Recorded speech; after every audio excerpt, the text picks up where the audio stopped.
അസ്സലാമു അലൈക്കും വറഹ്മത്തുള്ളാഹി വബറകാതുഹു. ജസ്ന സലീം എന്ന് പറയുന്ന പെൺകുട്ടി ശ്രീകൃഷ്ണൻ്റെ ഫോട്ടോ വരച്ച് ഇതുവരേക്കും ഹിന്ദുക്കളെ പറ്റിച്ചു കൊണ്ടിരിക്കുന്ന ഒരു മുസ്ലിം പെൺകുട്ടിയാണ്. ഈ പെൺകുട്ടിയെ താങ്ങാൻ വേണ്ടി ഇവിടുത്തെ ഒരുപാട് സംഘികളും ഒരുപാട് പ്രവർത്തകന്മാരുണ്ട്.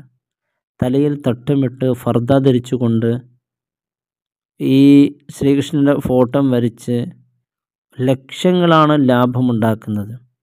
ഈ പെൺകുട്ടി തന്നെ പറയുന്നുണ്ട്, ഞാൻ ഇത് ചെയ്യുന്നത് ഹിന്ദുക്കളെ പറ്റിച്ച് കാശുണ്ടാക്കുക എന്നുള്ളത് ഒരു കലയാണ് എന്ന് പറഞ്ഞ് ഈ പെൺകുട്ടി തന്നെ ലൈവിൽ വന്ന് പറയുന്നുണ്ട്.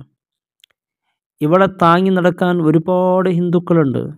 ഇവളെ പുകഴ്ത്താനും ഇവൾക്ക് ഒരുപാട് സമ്മാനങ്ങളും നൽകി മോദി വരെ നൽകിയ ഒരുപാട് ഫോട്ടോ നാം കണ്ടവരാണ്. ഈ ജസ്ന സലീം എന്ന് പറയുന്ന പെൺകുട്ടി ഇതുവരെയും ചെയ്തിരുന്നത് ഹിന്ദുക്കളെ പറ്റിച്ചു കൊണ്ടിരിക്കുകയാണ്. അവൾ തന്നെ പറയുന്നു, ഹിന്ദുക്കളെ പറ്റിച്ചുകൊണ്ട് ഒരു സമ്പാദ്യം ഉണ്ടാക്കുക എന്ന് പറയുന്നത്. കാരണം തലയിൽ തട്ടമിടാതെ കണ്ട് ഒരു മുസ്ലിമായി വേഷവിധാനം അണിയാതെ കണ്ട് ഇങ്ങനെ ഫോട്ടോ വരയ്ക്കുകയാണെങ്കിൽ അങ്ങനെ എത്രയോ ആളുകൾ വരയ്ക്കുന്നുണ്ട്. അവർക്കൊരു വിലയുമില്ല, ഒരു അംഗീകാരവുമില്ല. തലയിൽ തട്ടമിടലോടുകൂടി അവളെ താങ്ങാനും അവളെ അംഗീകരിക്കാനും അവളെ ലോകത്തിൻ്റെ മുമ്പിൽ കൊണ്ടുവരാനും എന്തിനും തയ്യാറായി നിൽക്കുന്ന ചില പേരുകളുണ്ട്. ജസ്ന സലീം പല മാധ്യമങ്ങളും വന്ന് പറയുന്നുണ്ട്, എൻ്റെ മദ്രസയിൽ പോകുന്ന എൻ്റെ മക്കളെ നന്നായി അവിടുത്തെ ഉസ്താദന്മാർ അടിക്കും, കാരണം ഞാൻ ഈ ശ്രീകൃഷ്ണൻ്റെ ഫോട്ടോ വരയ്ക്കുന്നവർക്ക് ഇഷ്ടമല്ല, പലതും പറയുമെന്ന്. തീർച്ചയായും ഈ പെൺകുട്ടി മനസ്സിലാക്കേണ്ട ഒരു കാര്യമുണ്ട്. നീ ഇസ്ലാമിൻ്റെ അകത്തുള്ളത് കൊണ്ടോ അല്ലെങ്കിൽ പുറത്തു പോവൽ കൊണ്ടോ നിൻ്റെ കുട്ടി മദ്രസയിലേക്ക് പോവൽ കൊണ്ടോ മദ്രസ പോവാതിരിക്കണോണ്ടോ ഇവിടെ ഒന്നും സംഭവിക്കാൻ പോകുന്നില്ല. എൻ്റെ കുട്ടി ഒരു മുസ്ലിമായി നന്നായി ജീവിക്കണമെന്നെങ്കിൽ പരിശുദ്ധ ഇസ്ലാമിന് പല നിയമങ്ങളുണ്ട്. പരിശുദ്ധമായ ഇസ്ലാമിന് ഒഴിച്ചുകൂടാൻ പറ്റാത്ത നിയമങ്ങളുണ്ട്. അള്ളാഹു ഏകനാണെന്നുള്ള വിശ്വാസം അത് അംഗീകരിച്ചേ പറ്റൂ. ശ്രീകൃഷ്ണൻ്റെ ഫോട്ടോ വരച്ചുകൊണ്ടാണ് നീ മുസ്ലിം എന്ന് പറയുന്നത്. ജസ്ന എന്ന് പേരിട്ടത് കൊണ്ടോ ഒരു മുസ്ലിമുടെ ഉമ്മയുടെ ഉപ്പയുടെ മോളായതുകൊണ്ടോ നീ മുസ്ലിമാകാൻ പറ്റൂല. ഇസ്ലാമിൻ്റെ നിയമങ്ങൾ അനുസരിച്ച് ജീവിക്കുമ്പോഴാണ് നിന്നെ മുസ്ലിം എന്ന് പറയാൻ പറ്റുകയുള്ളൂ. ഏത് മതത്തിലാണ് അവരവരുടെ മതത്തിനനുസരിച്ച് ജീവിക്കുമ്പോഴാണ്. നിനക്ക് ഹിന്ദുവായി ജീവിക്കുകയാണെങ്കിൽ ഇവിടെ നിന്നെ തടുക്കാനോ നിന്നെ തടയാനോ അല്ലെങ്കിൽ നിന്നെ എതിർക്കാനോ ആരും വരില്ല. നിനക്ക് വേണ്ടത് ഇഷ്ടപ്പെട്ടതുപോലെ നിനക്ക് ജീവിക്കാവുന്നതാണ്. അതതിൻ്റെ നിയമം പാലിച്ചുകൊണ്ട് ജീവിക്കണമെന്നാണ്. ഒരു ഭാഗത്ത് തട്ടം വിട്ട് ശ്രീകൃഷ്ണനെ ഫോട്ടോ വരച്ച് പരിശുദ്ധ ഇസ്ലാമിനെ വെല്ലുവിളിച്ചുകൊണ്ട് അപമാനിച്ചുകൊണ്ട് തനിക്കെന്തു തോന്നുന്നോ അതുപോലെ ചെയ്യുക എന്ന് പറയുന്നത് ഇതൊരിക്കലും ഒരാൾക്കും അംഗീകരിച്ച് തരാൻ പറ്റുന്ന കാര്യമല്ല. തനിക്ക് പണമുണ്ടാക്കണം, അത് ഏത് രീതിയിലാണോ, ഹിന്ദുക്കളെ പറ്റിച്ചുകൊണ്ടായാലും പ്രശ്നമില്ല, മുസ്ലിമുകളെ ഹവയളിച്ചുകൊണ്ടായാലും പ്രശ്നമില്ല. അവിടുന്ന് ഉസ്താദന്മാർ നിൻ്റെ മക്കളെ ഇത്തരത്തിലുള്ള കാര്യങ്ങൾ പറയുന്നതും അവരെ പ്രചോദനം ചെയ്യുന്നത് എന്തിനു വേണ്ടിയാണ്? നീ മുസ്ലിം ആയതുകൊണ്ടോ നീ പരിശുദ്ധമായി ഇസ്ലാമിൽ നിലകൊണ്ടത് കൊണ്ടോ അവിടുത്തെ ഉസ്താദന്മാർക്ക് ഒന്നും കിട്ടാൻ പോകുന്നില്ല, ഒരു രൂപ പോലും ലാഭം കിട്ടാൻ പോകുന്നില്ല. നിൻ്റെ നന്മക്കാണ്, നിനക്കത് സ്വീകരിക്കാൻ തള്ളാം. ഇവിടെ പരിശുദ്ധമായ ദീനിൻ്റെ കാര്യങ്ങൾ പൊതുസമൂഹത്തിന് എത്തിച്ചു കൊടുക്കുന്നവരാണ് ഉസ്താദന്മാർ. അവരവരുടെ ദൗത്യം അവർ നിർവഹിക്കുന്നു. ആ നിർവഹിക്കുമ്പോൾ നീ ഇത്തരത്തിലുള്ള ഫോട്ടോ ഒക്കെ വരയ്ക്കുമ്പോൾ അത് നിന്നെ പ്രത്യേകിച്ചവർ ടാർഗറ്റ് ചെയ്യുകയാണ് എന്ന രീതിയിൽ നിനക്ക് തോന്നിപ്പോവുകയാണ്. നിനക്ക് മദ്രസയിലേക്ക് അയക്കേണ്ടതില്ലല്ലോ.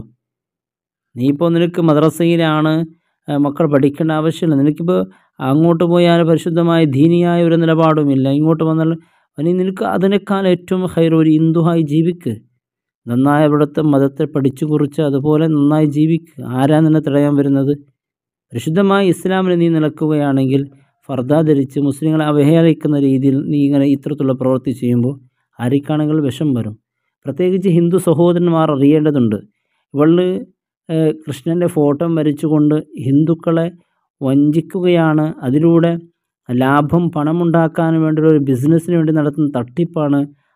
അതും ഒരു കലയാണ്. അത്തരത്തിലുള്ള കല ഞാൻ പ്രകടിപ്പിക്കും, നിങ്ങൾ അസൂയപ്പെടേണ്ട കാര്യമില്ല എന്ന് മുസ്ലിങ്ങളെ പ്രചോദനം ചെയ്യുന്നത് ഇതാർക്കും ചെയ്യാവുന്നതാണ്. നിങ്ങൾക്കും ഇത്തരത്തിലുള്ള കാര്യം ചെയ്ത് പണമുണ്ടാക്കാൻ പറ്റുന്നതാണ് എന്ന് അവൾ മീഡിയയിലൂടെ പറയുന്നുണ്ട്. വിശുദ്ധമായ ദീൻ എന്ന് പറയുന്നത് ഒരിക്കലും കീർത്തനയില്ല, ഒരിടത്തും കീർത്തിക്കുകയില്ല. ദീൻ അടിപറിച്ച് നിൽക്കാൻ വേണ്ടി ഒരു കയ്യിൽ വാളും മറ്റു കയ്യിൽ ഖുർആൻ പഠിച്ച് ബെദരിസോട് ഇസ്ലാം ദീൻ പ്രബോധനം നടത്തിയതായി ചരിത്രത്തിലില്ല. ഇസ്ലാമിലേക്ക് കടന്നു വന്നവരൊക്കെയും അള്ളാഹുവിൻ്റെ റസൂൽ സ്വല്ലല്ലാഹു അലൈഹി വസല്ലം തങ്ങളും അവിടുത്തെ സ്വഹാബത്തുൽ കിറാമിൻ്റെ സ്വഭാവങ്ങൾ കണ്ട് പരിശുദ്ധമായ ദീനിൻ്റെ ആചാരങ്ങൾ കണ്ടിട്ടാണ് വന്നത്. അതല്ലാതെ എനിക്ക് തോന്നിയതുപോലെ ജീവിക്കാൻ ഇവിടെ അവസരങ്ങളുണ്ട്. അതിനുവേണ്ടി ഏതെങ്കിലും ഒരു മതത്തിനെ വഞ്ചിച്ചുകൊണ്ടോ അല്ലെങ്കിൽ ആരെങ്കിലും വഞ്ചിച്ചുകൊണ്ടോ പണമുണ്ടാക്കുന്നത് അതൊരു ഒരു മനുഷ്യൻ അത് യോജിച്ചതല്ല. നിൻ്റെ കുട്ടികളെ മദ്രസയിലേക്ക് അയക്കുന്നു, എന്നിട്ട് ഉസ്താദന്മാരെക്കുറിച്ച് എന്തൊക്കെയോ പറയുന്നു. നിനക്ക് അത്ര മദ്രസയിൽ മക്കൾ പഠിക്കണമെന്ന് ആഗ്രഹമുണ്ടെങ്കിൽ അല്ലെങ്കിൽ അവർ നന്നാകണമെന്ന് ആഗ്രഹമുണ്ടെങ്കിൽ ആ ഉസ്താദന്മാർ പറയുന്ന ആ ഉപദേശം നിനക്ക് ഉൾക്കൊണ്ട് ജീവിച്ചാൽ അതല്ലേ ഖൈറ്. കുട്ടികളെ മദ്രസയിലേക്ക് അയക്കുക, എന്നിട്ട് ഉസ്താദന്മാരെ ആക്ഷേപിക്കുക, എന്നിട്ട് ശ്രീകൃഷ്ണൻ്റെ ഫോട്ടോ വയ്ക്കുക, ഹിന്ദുക്കളെ വഞ്ചിക്കുക, എന്നിട്ട് അത് അങ്ങനെ വഞ്ചന ലാഭം ഉണ്ടാക്കി അതിനെ സോഷ്യൽ മീഡിയ വന്ന് പറയുക. ഇത്തരത്തിലുള്ള കാര്യങ്ങൾ ചെയ്യുന്നത് അതൊരു കലയാണ്. അതിൽ നിങ്ങൾ അസൂയപ്പെട്ടൊരു കാര്യമില്ല. ഇത് എല്ലാവർക്കും ചെയ്യാവുന്നതാണ്. മറ്റുള്ളവരെ പ്രകോപിക്കുന്ന രീതിയിലുള്ള എൻ്റെ ഈ സംസാരമൊക്കെ അത് ഒരുപാട് ആളുകളുടെ മനസ്സിന് വേദന ഉണ്ടാക്കുന്നു. ഇപ്പോൾ ഒരുപാട് ഹൈന്ദവ സഹോദരന്മാർ തന്നെ കാരണം നമ്മെ വഞ്ചിച്ചുകൊണ്ട് ശ്രീകൃഷ്ണൻ്റെ ഫോട്ടോ വരച്ച് പണമുണ്ടാക്കുന്ന ജസ്സിനെ അകറ്റി നിർത്തണം, അവളെ പുറത്താക്കണമെന്ന രീതിയിൽ പല കമൻറ്റുകളൊക്കെ കാണാൻ സാധ്യമായി. ഒരുപാട് ആളുകൾ ഹിന്ദുക്കൾ തന്നെ അതിനെതിരെ പ്രതികരിച്ചു തുടങ്ങി. നല്ല ഹിന്ദുക്കൾ തീർച്ചയായും അവളെ ഈ തട്ടിപ്പ് കൃത്യമായി മനസ്സിലാക്കുന്നുണ്ട്. ഇത് തീർച്ചയായും അവൾക്ക് ലാഭമുണ്ടാക്കാൻ വേണ്ടിയുള്ള ചെയ്യുന്നൊരു പരിപാടിയാണ് എന്ന് കൃത്യമായി ആർക്കും ബോധ്യപ്പെടുന്നതാണ്. പ്രത്യേകമായി നാം മനസ്സിലാക്കേണ്ട ഒരു കാര്യം, ഒന്നെങ്കിൽ ഹിന്ദുവായി ജീവിക്കുക, മുസ്ലിമായി ജീവിക്കുക. മുസ്ലിമായി ജീവിക്കണമെങ്കിലും ഹിന്ദുവായി ജീവിക്കണമെങ്കിൽ അതിൽ വ്യവസ്ഥകളുണ്ട്, നിയമങ്ങളുണ്ട്. അത് പാലിച്ചാലേ ഒരു മുസ്ലിം എന്ന് പറയുക. ഒരാൾ പരിശുദ്ധമായ നല്ലൊരു പേര് വെച്ച് എന്നാൽ അവനെ മുസ്ലിം എന്ന് പറയുകയില്ല. ഒരാൾ മുസ്ലിം ആകണമെങ്കിൽ പരിശുദ്ധമായ ദീനിൻ്റെ കാര്യങ്ങളായ പരിശുദ്ധ ഇസ്ലാം കാര്യങ്ങളായ 5 ഈമാൻ കാര്യമായ 6 അത് അനിവാര്യമാണ്. അതല്ലാത്ത അള്ളാഹു ഏകനാണെന്നുള്ള വിശ്വാസം പരിശുദ്ധ ഇസ്ലാമിൻ്റെ നിർബന്ധമാണ്.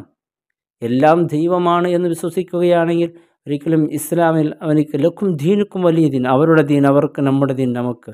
ആരെയും വേദനിപ്പിക്കാനോ അല്ലെങ്കിൽ മറ്റുള്ളവരെ കുറ്റപ്പെടുത്താനോ മറ്റുള്ളവർക്ക് സങ്കടമുണ്ടാക്കുന്ന വാക്കുകൾ പറയാൻ ഒരിക്കലും പറ്റൂല.